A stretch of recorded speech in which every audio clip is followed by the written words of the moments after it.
All right, got a case of nickels, so we're going to go through and do a nickel hunt.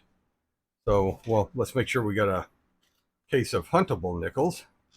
There are a bunch of 2023Ds and probably not a whole lot huntable in there, but let's look and see.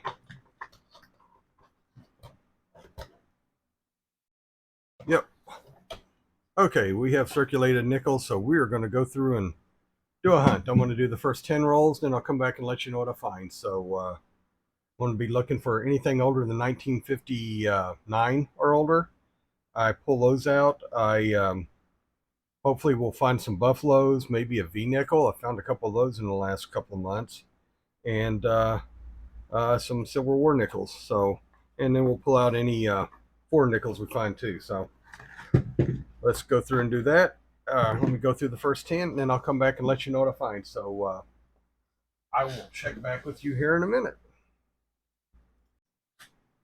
Okay, I'm done with the first 10. I got 3 older coins. Not that old, but older. 1958 Philly and a 1957 Philly. Nope, Denver. I take that back. This is probably a Denver too. Yep, Denver. And this one also is a Denver. So two 1957 Denvers and a 1958 Denver. I got 3 with die chips. Let's look at them real quick. This was the first one. It just has a die chip between the E and the R, and that was it. Nothing really on the back, just some massive ding marks and stuff. And it's a 2016. This one here is also a 2016, again with the die chip. But on the back on this one, we have a die chip in the middle of the O there. And I can't tell if that's the start of a die chip right there or, let's see if I got anything to point with. Start of a die chip right there, or if that's just a, I'm going to go with that's probably damage. But this 2022, no die chip, it just has some damage right there. And but on the back on this one, we have the big beehive. So big die chip on the side of the building there. So those are my 3 die chips, 3 older coins. I'm going to go through the next 10 and I will check back with you here in a little bit and let you know what I find. So talk to you in a bit. All right, we're doing a quick update here. I got 2 more older coins in the next set of 10. Another 1958 Denver. I think that's a Denver. Yeah. And then this one, yep, a 1941 San Francisco. Unfortunately, still not a rare date or anything. And I found this one that looks like it still has some of the shine on it, or it might have been polished. One of the two. Looks really good. I mean, it's not anywhere near the steps seem to be almost totally flat. So it's not full steps. It just looks to be in really good shape. So I set it aside. So that's it for that one. I still got 30 more rolls to go through. I'm going to go through the next 10 and I will check back with you here in a minute. So talk to you in a bit.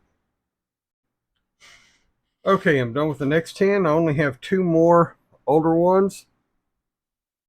We got a 1959, a little bit of Ring of Death there on it, Denver. And another 1957 Denver. That makes 3 of those. I got 20 more rows to go through. I'm going to go through the next 10 and I'll check back with you here in a minute. All right. Done with the next 10. I've got several older ones and one interesting find, 2 die chips. So let's do the die chips first. They are 2015 to 2017. We'll just hit them both real quick. That's 2017 And the 2015, you can tell neither one of them are the die chip and the Liberty. I think they both have one in the 0 though. And I think that's it, or the O in Monticello.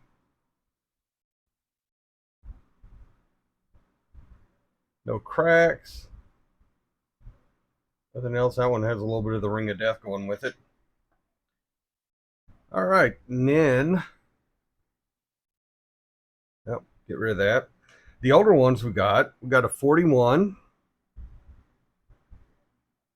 Denver. Pretty sure that's Denver. Yeah, Denver. And a 48. And that is also a Denver. Yep. And then for 50, we got a 52 Philly. We got a 53 Philly, and we're going to come back to this one. We have two 54 Denvers. Yep. My hands to the. I'm pretty sure those are both Denvers. Nope. San Francisco and a Denver. So we got a 54. Yep. Come on. Do this so it focuses right. A 54S and a 54D. Guess it helped if I didn't have my finger over it. So 54S and a 54D.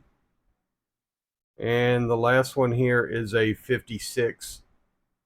And I believe that one is a D also. There's just a lot of junk over it. Now, the 53. Now, 53 is one of the years I made a Henning nickel. I don't think this is a Henning nickel because, well, I didn't prepare for this very well. Had a lot of crap sitting on my scale. But move these over here real quick. Whenever we look at a normal nickel, like let's take this 52 Philly here. 4.96. Take the 54. 5.01. Take this 53. And it is almost a half gram light.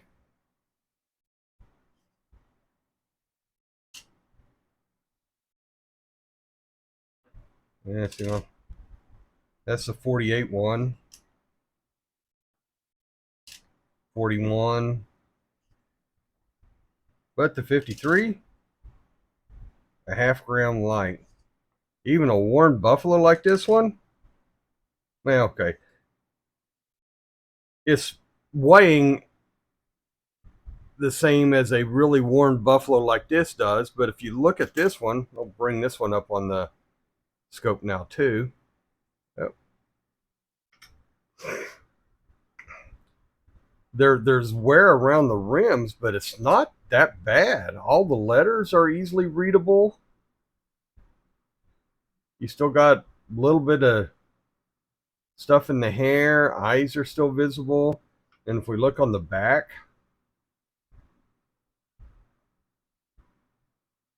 no big wear there. I don't know where the half gram went. I don't know if this was just done off a light planchet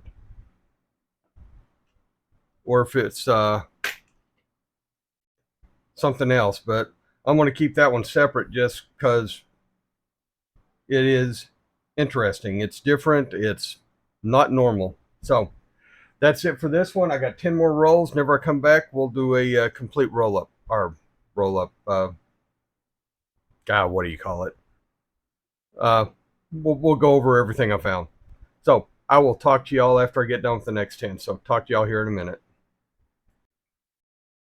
Okay, I'm done with it. Last 10, I only found one more older one, and it's a new one. It's a 1947D, so it's the only one of those I found. I had one scumbaggery as, what is it, Dirty Waters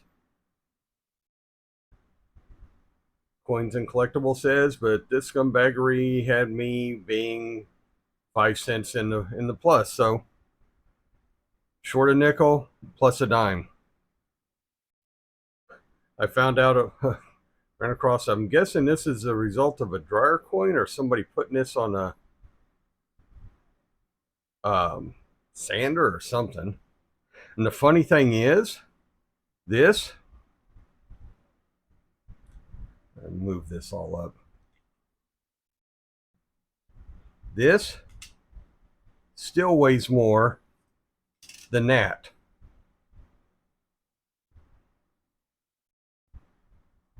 That is showing 4 on the hard surface. It shows less than it did on the mat. So it's like, is that 4 point, somewhere between 4.5 and 4.52 grams. This one's 4.77 grams. A regular nickel. Well, that one's 4.81. That one's a 1970. Looks like it's been polished. These things are all over the place. So I don't know. Is this an air coin or is it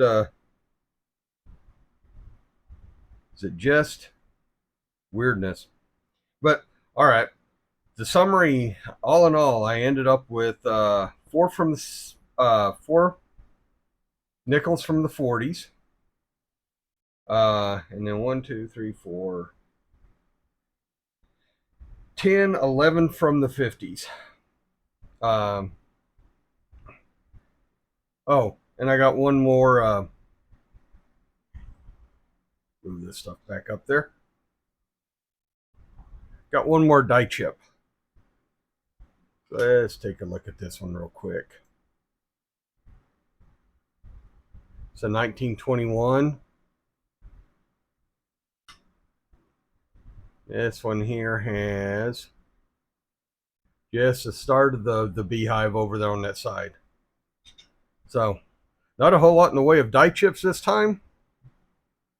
Got a dime out of it, which was odd because I was only that was the only one that was short a nickel, which is unusual for me. Usually I'm short a couple of nickels, but I found 120 or 2009D, which is a low mint year, and this one's not in really great condition.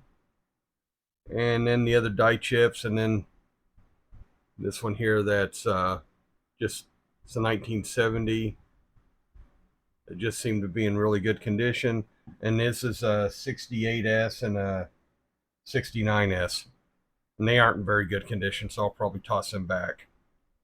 So that's it. Hope you liked it. Please like, share, subscribe. Remember, we do this for fun. Tell me, I haven't found any place that tells me how light something has to be before it officially becomes an air. Because I can see a little bit of wear around the rims, but really, I don't see a half gram, because that's 10% of the weight of this thing is missing.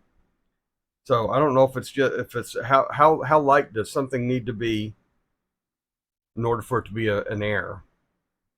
So, or not 10%, yeah, 10%, yeah.